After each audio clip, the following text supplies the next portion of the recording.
ഓർമ്മ പെരുന്നാൾ ഇനിയുമൊരു. വിദ്യാഭ്യാസം ഒരു വ്യക്തിയെ മാത്രമല്ല ഒരു സമൂഹത്തെ മുഴുവൻ രൂപപ്പെടുത്തുന്ന ഒരു ശക്തിയാണ്.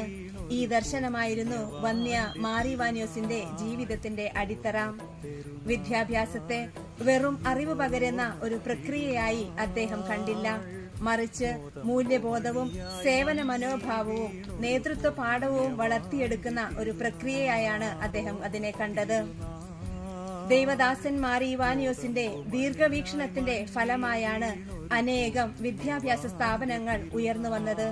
ആ സ്ഥാപനങ്ങളൊക്കെയും ഇന്നും സമൂഹത്തെ വളർത്തിയെടുക്കുന്ന അറിവിന്റെ വെളിച്ചം പകരുന്ന ദീപസ്തംഭങ്ങളായി നിലനിൽക്കുന്നു.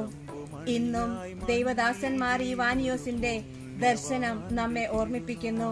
വിദ്യാഭ്യാസം ഒരു വ്യക്തിയുടെ വളർച്ചയ്ക്ക് വേണ്ടി മാത്രമുള്ളതല്ല, സമൂഹത്തെ വളർത്തിയെടുക്കുന്ന, സമൂഹത്തെ നയിക്കുന്ന ഒരു നിക്ഷേപമാണ്. ഓർമ്മ പെരുന്നാൾ ഇനിയുമൊരോർമ്മ തിരുനാൾ. ഓർമ്മ പെരുന്നാൾ.